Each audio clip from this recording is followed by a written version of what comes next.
Pray this baby in, guys. Lord, gracious Father, we thank you for this day. We thank you for your power and your grace and your mercy. We ask right now that you will lead and guide our words and questions and our abilities so that we can further expose our young men to the possibility that you have for them and the plans you have for them. Help them to see, understand, and observe the many things around them that can help them in their careers and how it can pertain to doing things for you. In your son Jesus' name we pray. Amen. Amen. Good morning. My name is Johnny Stevenson. I am the CEO, founder of Stevenson Financial Services, and today just going to give you a brief overview about business and accounting. We have the agenda here. I'm going to talk about my background, my career, and faith on the job. And first, let me go back and say thank you to Brother DC for inviting me today to speak to you all about my profession and my background.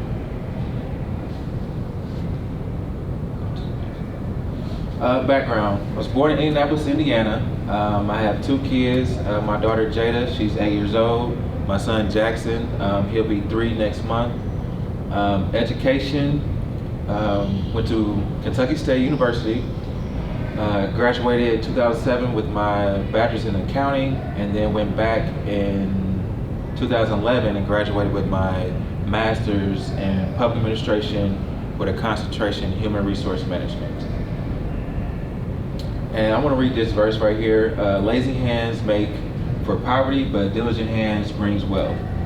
And that verse right there is key to us always staying busy with a purpose, not just saying busy to post and tell everybody that you're looking busy and you're doing this, but actually to put in the groundwork and use God to provide that path for you so you can succeed in life. All right, my spiritual journey, which is part of my career, started out as an intern with the term station down there in Frankfort, Kentucky. I was part of a administration scholarship, and what they did, they paid the last 2 years of my college, and in turn, I would have to work 2 years for them when I graduated. So I think that at the time, Governor Fletcher had that in his plan, and came to Kentucky State and picked maybe about 10 of us, and we all had different jobs within the transportation cabinet for our last years at KSU. Altogether, I worked 10 years as a state employee, 3 different agencies. Also worked as a business consultant, worked on the previous governor, Governor Bouchard, not Governor Bouchard, previous governor with his health initiative. I took this role because it was something that I felt it was a good career boost and make connections throughout the state, and also it was something that would help Kentuckians with their new health initiative, and that was back in 2016. And currently I am the grant accountant at Catholic Charities of Louisville. I recently just started that actually 2 days ago. So that's a fresh job, and what we do there, I am over a grant that helps migrant and refugees who come to Kentucky. And what we do, we set up them housing, get them food, and get them on a career path, get them English as a second language classes, and also try to make them comfortable coming over here in the U.S. because it could be, for some it's real scary. Yes, they're coming from a poverty area, but also coming to the U.S. is real scary, and we help them out throughout that transition. And my side hustles, as I mentioned, I am the CEO of Stevenson Financial Services, and with that, I do bookkeeping, also your general accounting for small businesses and anyone who may have their own company. As far as I have helped photographers, helped a few nonprofits, people that have clothing lines, also helping them with their financials. As small businesses, people don't have the time or the patience to deal with their financials because they're pretty much working for themselves, so they're pubbing and trying to get their market bigger. So what I do, I take that stress off of them and help them with their financials. In 2007, I was co-founder of Bearder Adam, which is a natural beard line, and so with that, I was in the kitchen making the products for beard bombs, beard oil, conditioner, shampoo, and it was something very new to me, and it was really a good experience to start that business, to kind of motivate myself to do something else. As far as men, we really don't take care of ourselves as far as our beards and other things, so that was something that I took on really proud to do, and to kind of make, especially not just black men but men and all, kind of help us look better, and as far as the beard line goes. And then recently I just partnered with One Stop Taxes, and I opened a virtual tax store. So this is a national company. They're based out of Atlanta, Georgia. Black owned by a couple from Memphis that moved to Atlanta, and they have grown tremendously over the last few years. And a virtual store means that everything can be done on your cell phone. So you can submit your W-2s, your ID, and all information over your cell phone through our secure app, and we'll take care of everything. So you don't have to wait in line at the stores, at the tax stores, like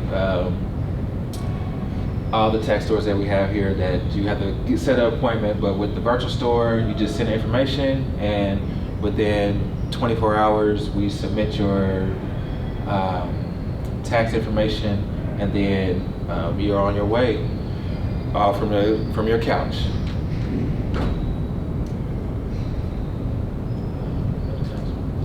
All right, types of accounting. These are just a few types of accounting. Public accounting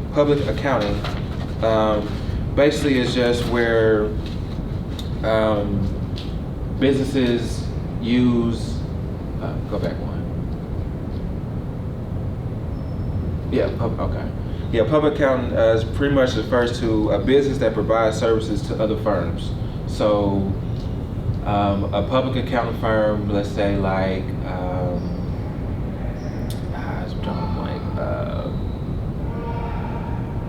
public accounting firm A, and they are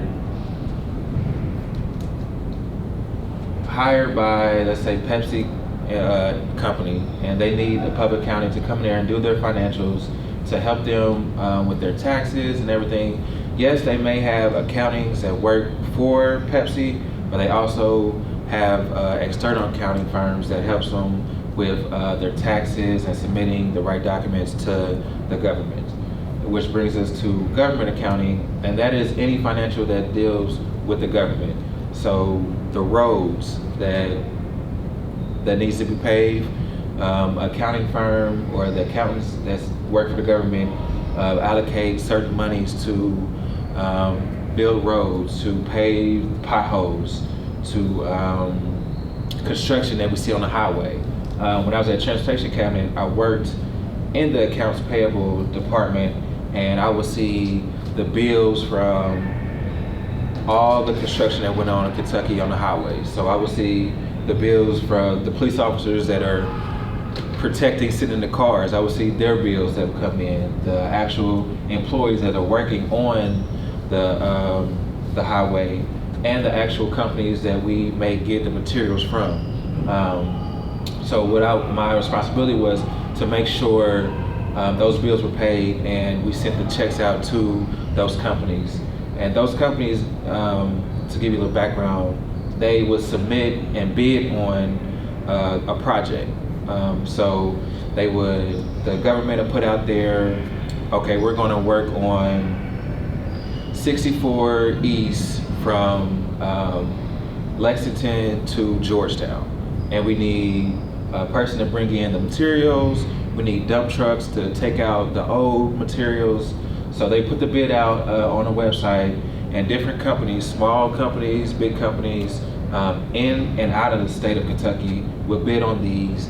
And once whoever wins, then they'll set up a contract with the government, and then that's when they do the services, they'll bill us, and we'll make sure they get paid. Forensic accounting, this is for all the people who like to dig into information. So this deals with fraud, embezzlement, and any hidden financial transactions. So you got a lot of white collar crimes. Also, this is dealing with crime, as far as drug crime, drug trafficking, human trafficking, anything that's kind of illegal and kind of hidden, no matter what area people do, as far as white collar or just a regular day-to-day crime or organization, they keep a books, because money pretty much runs and helps these people commit these crimes. So they have accountants, they have people that, you know, keeps up who owes this and who's picking up this type of money. So this is a good area if you all like to dig and look for information that's kind of hidden, but you know, using your accounting or business mind perspective, you can kind of find the money trail. And I'm gonna read this verse right here. It is possible, as far as it depends on you, live a peace with everyone. And that kind of goes in tie with all three of these types of accounting. At the end of the day, you want to have peace within you. Whatever you do, try your best to not take the work home and let it depress you. Dealing with accounting, you can get frustrated by your reports, especially when it's month-end close.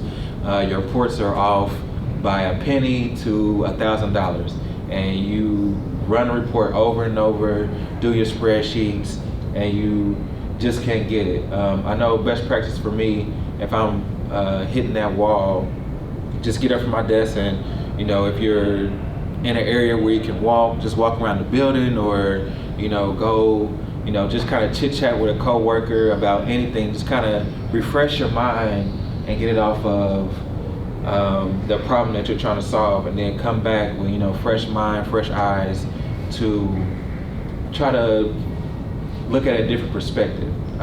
Also, you know, you can have a coworker look at it for you, just to see if they see something that you don't see, which is always good. And but it's really important to, especially nowadays, because we have so much going on as young black men outside of work, outside of our normal duties, and so many responsibilities, that it's very important to keep our mental health strong with God, with the Word, and also with reading and just meditation. I think, which I'm trying to get more into, of reading different books and meditating to kind of ease my mind after a long day or a busy season.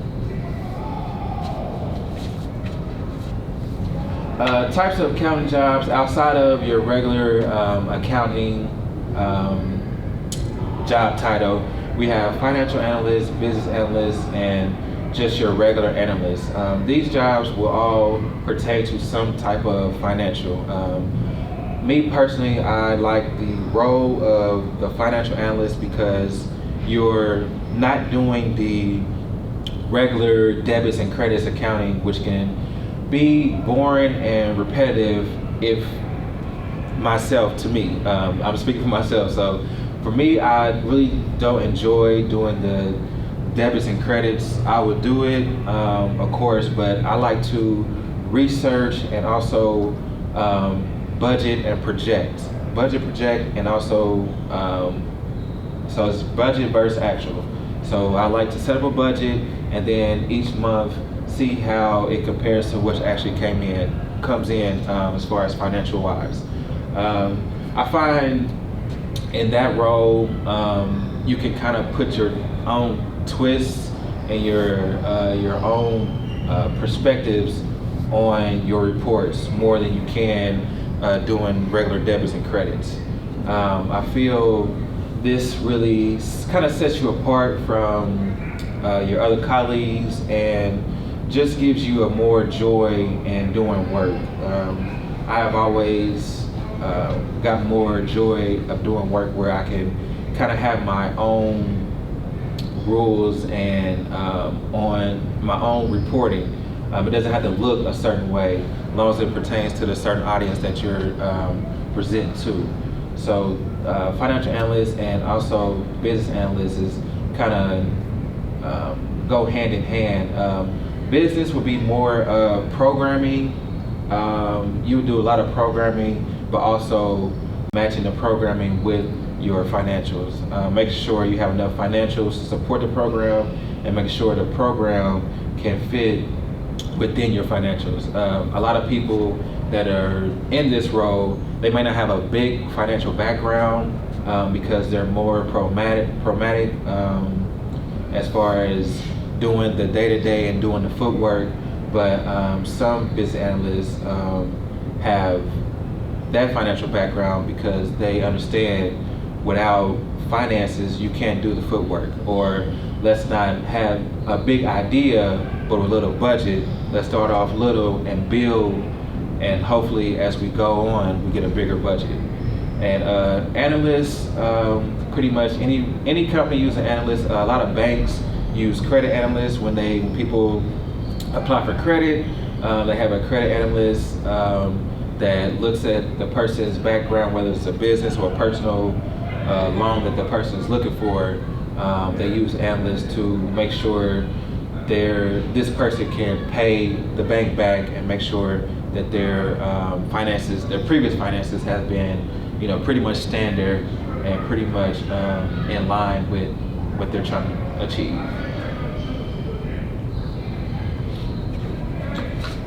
Faith on the job. The pros, I would say, God is with you always. My best practice is, even though I'm not a morning person, I try to wake up at least around the 5:30, and just get up and start off with a prayer. Maybe use the Bible app to, do a plan that's in there and read that plan every morning, or use another app. I think it's the daily devotion app. I use that as well, and also Joel Osteen's app.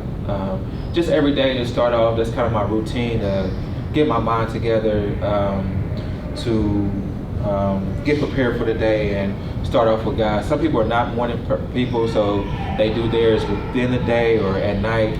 Either way, God is with you. Try to take God with you on your way to work or to school. If it's just a prayer before you're on your way if you're driving to school or if you're on the bus, before you walk into school, just say a little prayer just to help you through the day, and always know that God is with you. Another clear mind and understanding when making hard decisions. In your career, you will have hard decisions. There's no way around it. Whether that's a decision to take another position or a decision to do what's right and wrong as far as your job aspect. You will always be faced with hard decisions. And the way I have been trying to deal with hard decisions is, if I have time to make the decision, pray about it, and ask God for a clear path and a clear understanding of what He wants for me. While I was praying for this job I just received, I was in between. I was at a point where, do I want to go back to Indianapolis or do I want to stay here and be closer to my kids?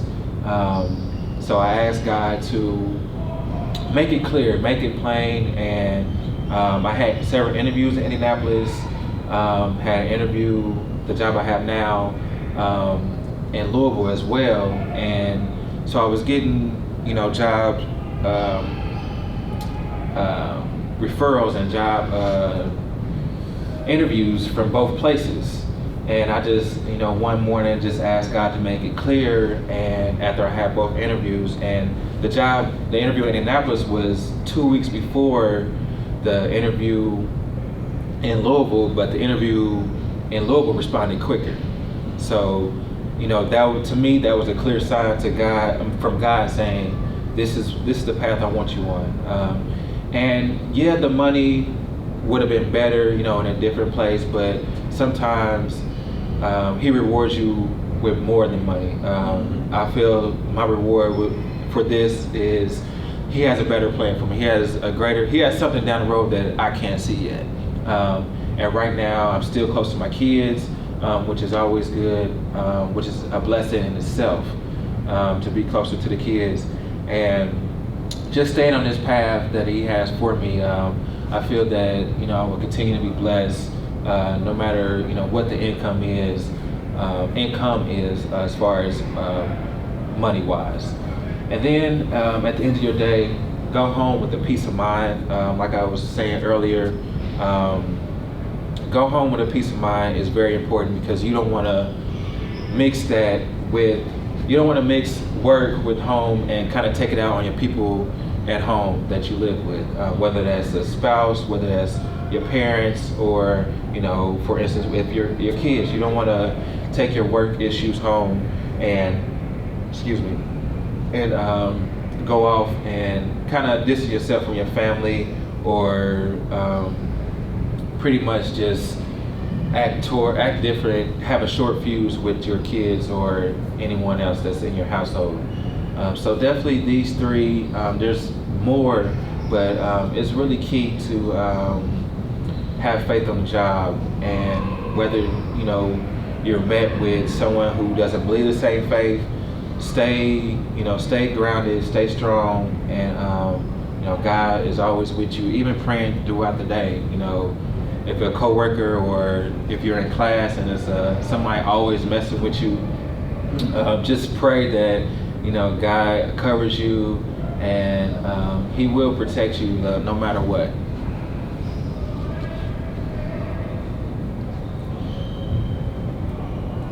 Faith on the job cons. The devil will come to you in form of your boss, co-workers, and like I mentioned, other students. It could be, you all deal with a lot of bullying more than I did, and when I was in high school. So it could be a form of, the cool kids versus the nerds, or, the athletes versus the non-athletes. It comes in different formations, but like I mentioned, always pray and keep your faith that God will make a way. Everybody will have their time. God will, continue to bless you, even though you may not feel it or see it at this moment. Stay strong in faith, stay strong in prayer. I'm pretty sure, like you all, like me, you all have praying parents. My mother is definitely a prayer warrior for me and my little brother throughout our growing up, and even to today. She sends us Bible verses every Monday. She challenged us to stay in faith and read our Bible more. And every day I thank God for her, because she definitely has helped me get through a lot of tough times, as far as throughout my career, throughout school, when I didn't know what was next, as far as each semester, as far as graduation, having my kids, and not being married to their mothers. So she continued to pray for me, continued to watch over me, and parents are a big big factor in kids' life these days, and I just want to give that to my kids as well. And also, your morals and faith will be tested, especially in my field.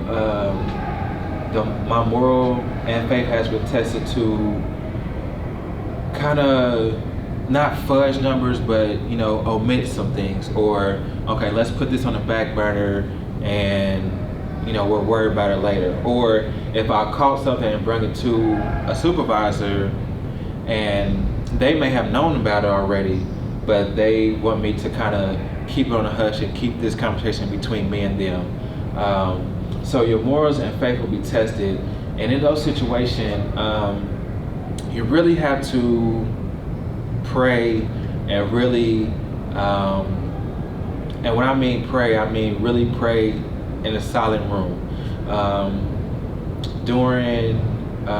I recently done a 21-day fasting. It was between. It ended right before Thanksgiving, so the 21 days before Thanksgiving, and my fasting was between the hours of 6 and 8 each evening. Turn off TV and really pray and read and really sit in silence and let God, hear my thoughts, and also vice versa. Have God talk to me and help me through what I was going through. And at the time with the company I was at, my morals and faith was being tested because it was a job that I enjoyed in the beginning, but like the newness wore off of the job, and I dreaded going in.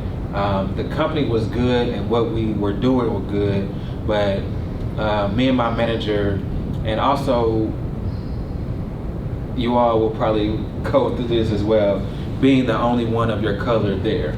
I was the only black person there, so I couldn't really relate. I couldn't find nobody to relate to as far as just talking to and having them understand where I'm coming from and things like that. And when I expressed that to my supervisor, who was white, they didn't understand, and even she felt like my attitude changed, which it didn't change. It was just my perception of her and the company was switching, because I felt like my needs and my aspirations weren't met as far as my co-workers and counterparts. And I even mentioned to her, like, we were in a row, our group was in a row, and she would always, in the beginning, always come to the end of the row and talk to us, but as time went by, she would kind of stop in the middle and kind of have her back towards me, and like I wasn't part of the group anymore. So,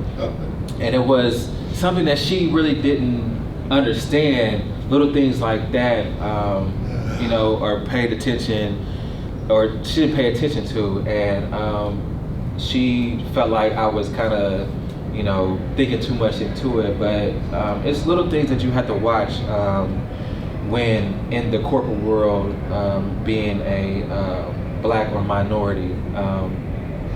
So my morals and faith really got tested because I felt like I came to work and put my best foot forward, and then even at that point, all reports were good, but as time went by, it was a lot of nitpicking and things like that my reports were incorrect or something was wrong with them compared to my counterparts' reports. So I actually chose to, I actually left that job and was unemployed for a little bit, but that's where, the faith and the prayer really stepped in, and I was able to, continue to pay my bills, continue to, see my children, and really focus on what I wanted to do next. And that's where the Catholic charity job came in, and I feel like with this company, I'll be able to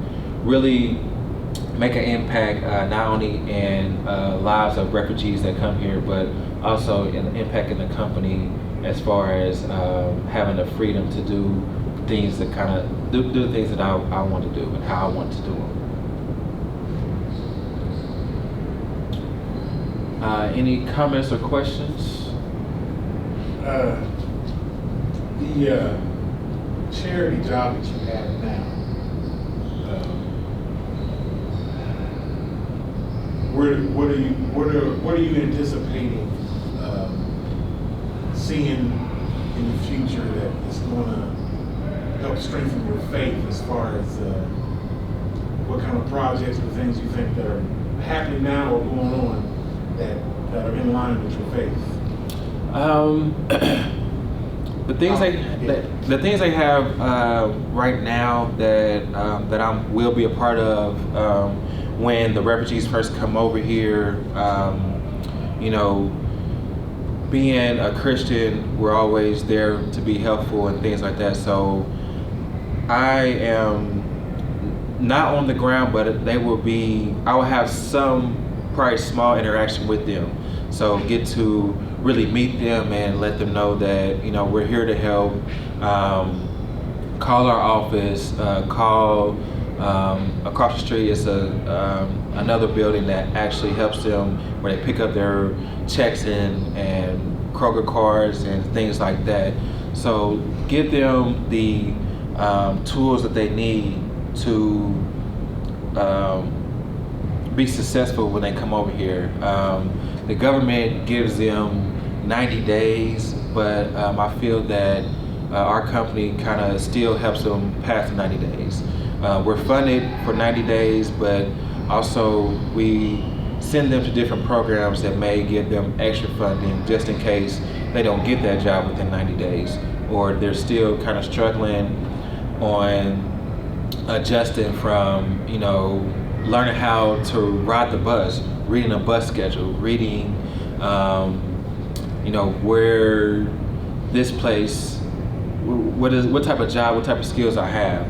So I feel my faith will be a strong part in that by not only helping them, but also letting them know that everything will be okay, and even a small prayer, because we are under the Catholic churches, so, you know, a small prayer right then and there, just let them know that God is with them, you know, whatever background, whatever they believe, just believing in a higher power, believing in God, that they will definitely be able to succeed in this country.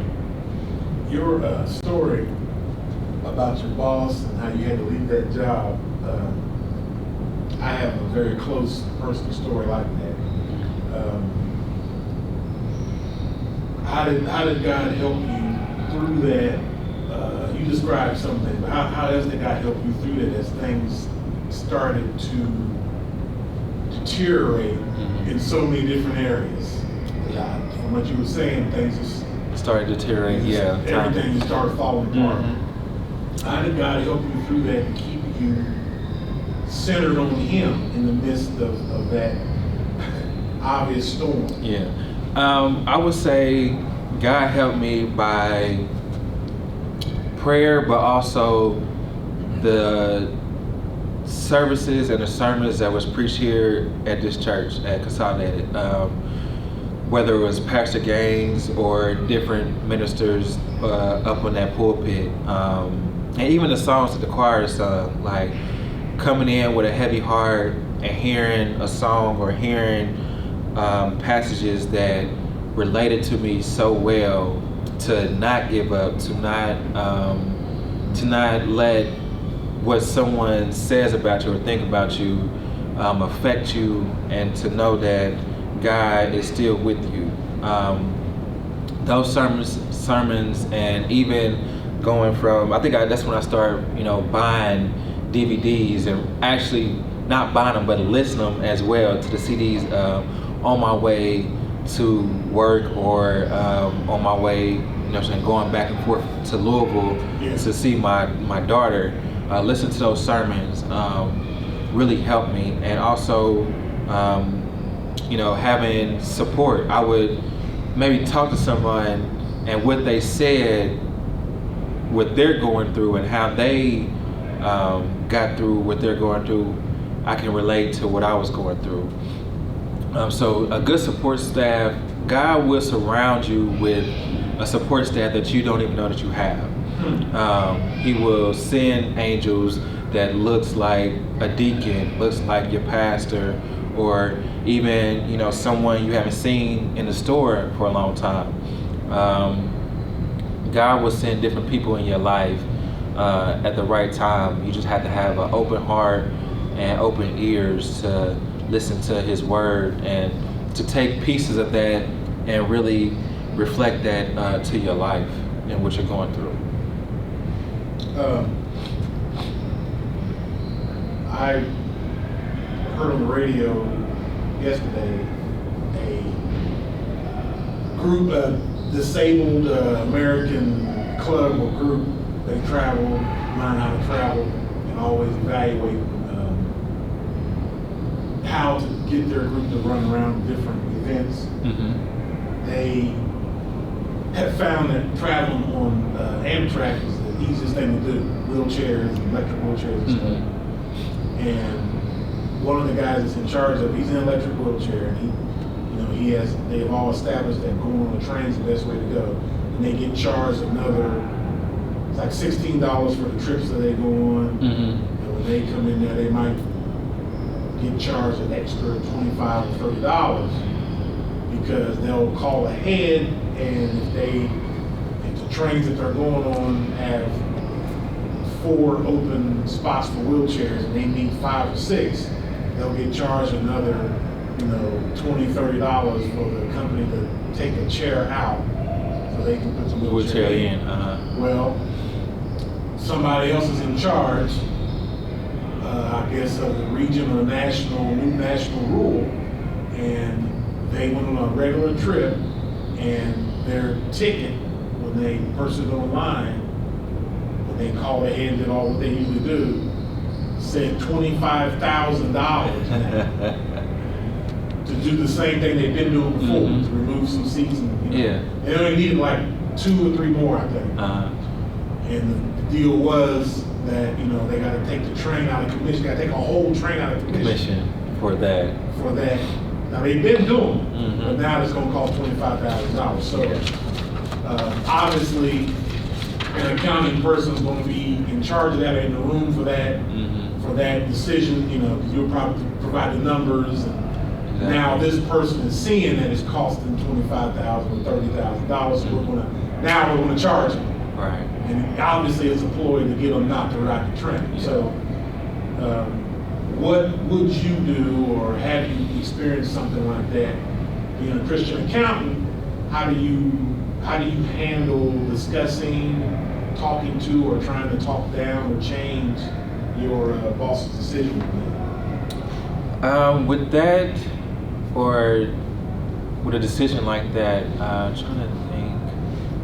It sounded like you had a similar case. You said you got a situation where you'll see a number and somebody wants to just don't deal with it right now. Yeah. But this is something that obviously it's always cost the same amount of money. Mm-hmm. It's just this person that's in charge said, yeah, go ahead and pay, get the train out of commission. Mm-hmm. Just charging $25 for the hour or whatever, remove the seats, don't worry about it. Now somebody else is in charge and said, oh, well, the accounting says we're going to lose $20-some thousand for that day for this train to be out of commission. So now the decision is passing that cost on. So Yeah. you're sitting there and you've been doing the same numbers. Mm-hmm. And now all of a sudden they want to take that number and say, okay. Yeah. What would you do, or have you experienced that? I mean, how do you handle that? In that situation, what I would do, really sit down with the higher ups, my manager, direct manager, and really talk to them to see what the end goal is.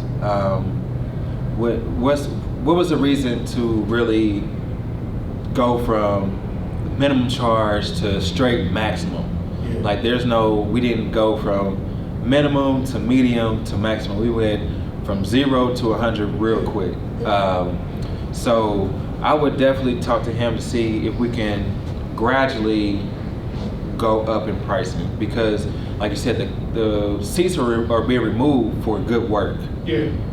And maybe if that group, pretty sure is nonprofit, have a certain bill range for nonprofits, and also see where not only we can maximize what they're doing, and also, benefit from that by saying to other nonprofits, okay, we have a service. If you need to go and bring people back and help people, we have a certain category and pricing for you, which can bring in more money, which can help with us going from, minimum to maximum. So really seeing what other service, how can we use this service to bring in more money instead of just charging this one group X amount of dollars. With that, definitely, have to put a good argument, put a good case together to my supervisor to let them know, like, yeah, we may charge $20,000, but we're going to lose that because we might lose this company business, and they'll find another way to get these people, get these wheelchairs. Yes, it's easier by doing trade, but there's always someone else with a different idea right behind it. Just how you go from taxis to Lyft to Uber, it's always something else, another way of transportation that's easier and cheaper that people will use. And just expressing that, and either gradually going up and also start marketing, start tapping in to nonprofits to bring in more business. So look at it that way, instead of charging them so much, let's tap in this nonprofit industry and really see what other nonprofits and market to other nonprofits to bring in more revenue and have maybe go up to that medium price and go from there and try to really expand our portfolio as a company and reach more people. And that could be, it's always a positive when people see you helping nonprofits throughout, when you go market it to your stockholders and things like that. People like to see what you're doing to give back. The forensic accounting, that's a hot one right now. Yes. It's probably been hot since the 90s, I guess. Yeah. But it looks like there's a lot more focus on it. We need more people to do it. Is that, I haven't noticed it, and I'm wondering how we can approach it. Is that something that all of the class work to get the degree in is in the College of Business, or is forensic accounting more criminal justice major? It's a mixture of both. So I think where should it go? It should go. I think it still should go in the College of Business, because you do have that accounting and business it's gonna be more knowledge. Of that. There's going to be more of that than the actual crime itself. Yeah. For instance, the FBI. If you're an FBI agent and they have a department that deals with white collar crime, tax invasions, now those people, they are FBI agents, so they went through the training, but they have the background maybe of an accountant. So they're okay if they have to go to a building and raid an office, but they know what to look for. So that's why they bring the accountant. That's where their accountant side comes out at. So they might not be the people with the tear gas mask on, but they're right behind them coming in.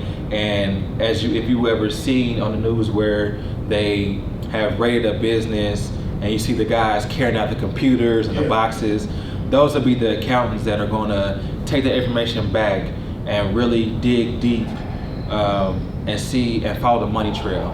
So I would say it does lie in the College of Business, and it should be offered more because, like you said, it is a hot topic right now, especially tax invasion that falls in that. Just your regular fraud, as the people had the college fraud where they was giving donations to the school and saying their kids was on a road team and they really wasn't. You have a lot of white collar crimes, which is your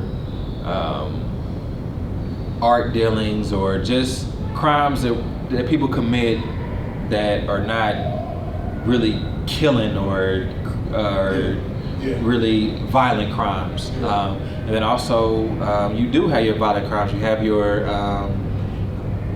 gang organizations. You have, of course, which was big, the mob. So those are type of positions and forensics that follow the money trail. You may have one set of officers following the crime as far as if people are being hurt, killed, and then you have one set following the money. Okay, such and such got paid to kill this person.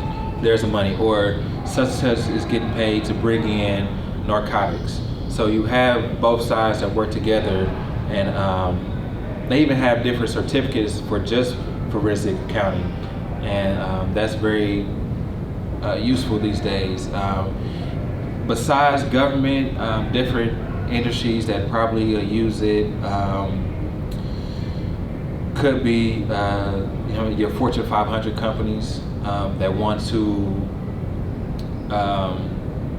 maybe they have a big acquisition they want to make, or they want to partner with someone. Well, let's bring on our forensic accounting to look at their financials.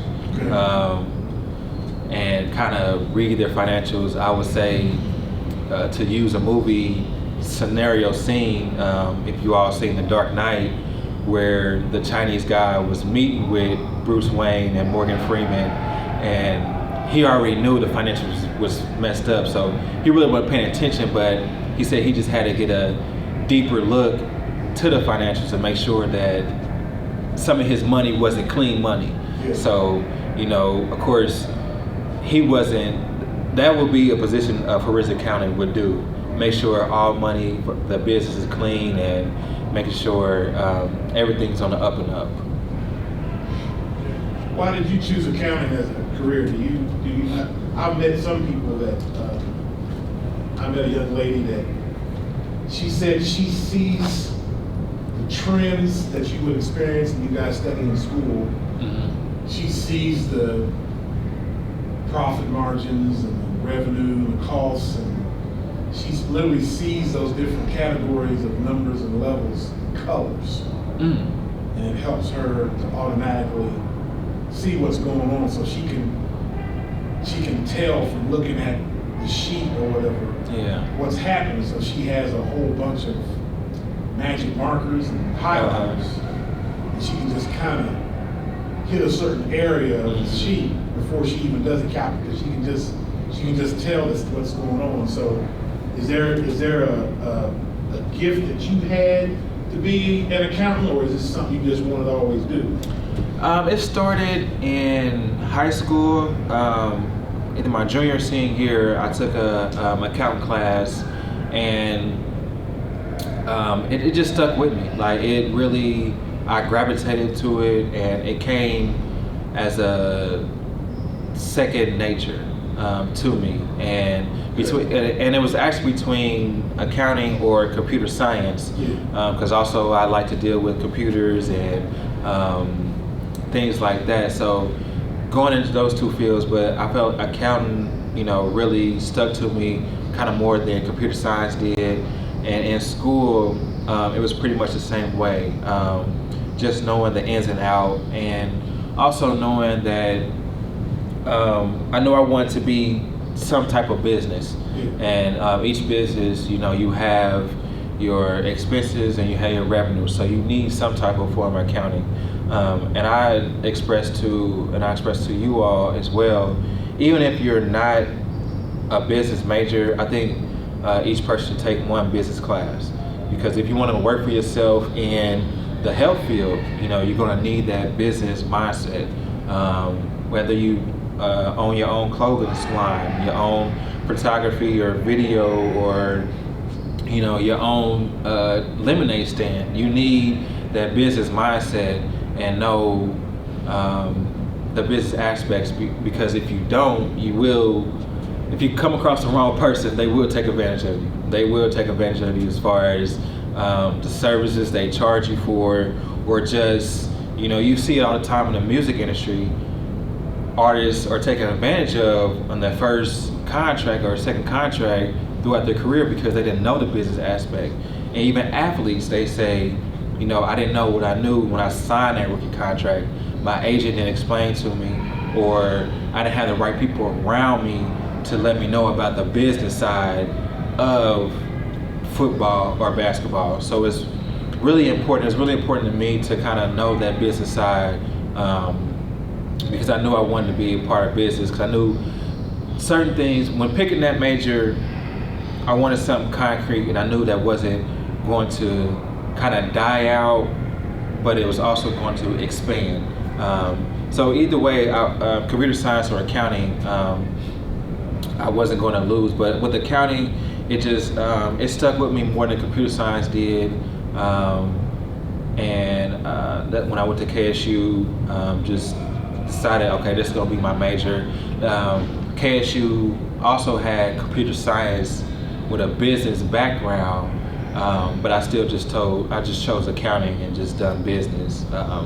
Took a few computer science classes just to tweak my interests as well. But as far as now, when I went back for my master's, I chose public administration because, one, I was already in the government kind of field, and that was more pertaining to the field I was in. And also just a personal perspective, I knew that working for Fortune 500s and doing the debits and credits was something I didn't want to do. So that's why I did pursue my MBA, because I knew I didn't want to work in the private industry. I want to do more public and more meaningful work. But even though I'm an accountant, I want to do meaningful work. I worked on a grant called Gear Up Kentucky, where we were in 56 middle school and high school schools here in Kentucky, and we worked with low and poverty students and helped them get financial literacy, help their parents financial literacy, run those kids to different campuses for summer camps throughout Kentucky. Took a group of kids to U of L for the summer, and they got to see an open heart surgery. And these are kids that are in the eastern part of Kentucky, really rural, northern Kentucky, really rural, and they haven't been outside of their area. So coming to Louisville to see that, or even when we had a camp in Lexington, Lexington is a big city to where they're from, especially eastern Kentucky. And these kids are, some of them are first, generation graduated from high school. No really parents have any education, and maybe their parents want them to not pursue school and follow in the farming and things like that, which is totally not, there's nothing wrong with it. There is business in farming, but also, we just try to show them a different aspect. They can go this route, and not just have to stay, in that small time mind frame. So being a accounting and doing the financials, my job was to make sure we stayed in the budget, we stayed buying things that were allowable within the federal grant, so these kids can have their opportunity. And meeting these kids, going to those summer camps, and at the end of the summer camp, they'll do a video for us, thanking us. It was really, work that I inspired to do and continue to do, and I get more, satisfaction out of that than working for a Fortune 500 company where I'm just another accountant, doing my reports, doing my, month-end reports, and going home, or working long hours and really not getting the beneficial of, as my work meaning something, and really seeing my work in the lives of students and things like that is really what I'm grateful for and really blessed. Even at times where, I worked at KSU for a little bit and making sure the budget was right to keep student programs so they can do something, whether it's homecoming or just different services, making sure, we stayed in line so those services can continue. Because being a former student, I knew how hard it was when you don't have those resources because upper management within the school has kind of messed up the financials. So I just strive to do meaningful work, and not knocking Fortune 500 companies. If that's you, then by all means do that. But just in life, you got to find something meaningful that you want to do, that you have pride in doing, and continue to pray, and God will make a way for you. I know one of your stories is about how you had to leave that one position. Is it fair to say, especially if you've been taught, maybe it helped you, is it fair to say that black males, and specifically Christian black males, are going to have issues like you had in especially the business and accounting world? Is it just fair to say that they just need to get ready for it? It's going to happen? Is that fair? Yes, that's fair, 100% fair. One, like you said, being black, and two, being a Christian, in the accounting field, and in any field that you're going to go into, there's no way around it. Like, yes, we already come in at an unfair advantage. For instance, before that, I'll say back in 2017, kind of right after my son was born, I was working on the health initiative contract, and my contract was ending. So, of course, going through the unemployment cycle and going on interviews, and even I had family members suggest that maybe it's the beard. Maybe you need to cut your beard down. We all, being black, we have to worry about our appearance more than other people have to worry about it. I had a cousin that was older than me back in the early 2000s. He was a graduate of Delaware State, and he had dreads. So he went back to Indianapolis looking for jobs, and this is before dreads became more acceptable than they are now. So this is late 90s, early 2000s, and he felt like he had to cut his dreads off to get those jobs, not only interviews, but maybe a call back, because he was qualified to be an educator, graduating from Delaware State. He was well more than qualified, and he was going to these schools, with the dreads before they were more common than they are now. So, now, kids, you all have different hairstyles. So, yes, be yourself and be what you have as far as your hairstyle, but also, be aware that you may have to trim it, cut it, and what I did, going on an interview, I would make sure, kind of trim my beard now a little bit, not go all the way down, but make it look nice, be professional when you go on these interviews. Nowadays, you all may not wear ties, but it's always good to go overdressed. Wear a tie, wear a suit, suit jacket, and be prepared to look the part that you want to go see. I would say more than 50% of the interview is your appearance, and then the rest is how you answer the questions, and then your background. So being black males, that's just something we had to go, that's something we just face up. Like you said, it's fair to say that we always will be challenged more than our counterparts. So we had to try, 4 times, 5 times harder. And then once you get in that job, then that's when you can, grow the dreads if you want to, or, keep them longer, grow the beard. But always know that, we're going in, already down, 3 to 5 points, with 10 seconds left. So we have to work hard to score points, play defense, get the ball back, and then score again to, to bring it to overtime or to win the game. And that's just something we face with. It's nothing hiding. I mean, as you look in the news today, just being pulled over, it's something that we're faced with.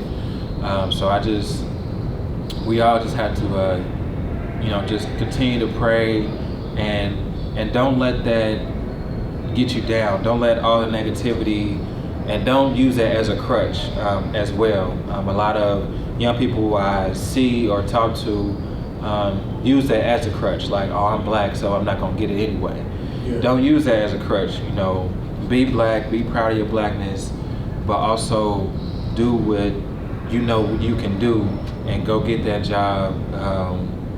And even jobs, it's been jobs that I applied for or maybe interviewed that I knew was out of my experience, but I know once I got in that room, I was going to sell myself, and let them know that I'm here to learn, I'm here to make a difference, and to also make an impact to help this company reach their goals. We just have to continue to work hard, and I tell my little brother that all the time. He gets frustrated with the things he goes through, but I just tell him, like, you just got to keep pushing, and of course continue to pray, but also know that once they see us come to that door, they're already judging us. Don't let that have effect on your interview. Be confident and know that you can do the job. Whether you have a third of the skills, just know that I'm a quick learner. I can learn this job, I can do this, I would put in the extra work, I would do the extra training if need be to be successful in this position. You got anything, man? No. Thank you, man. Appreciate it. Thank you for inviting me, and I wish everybody well in your careers, and continue to keep God first.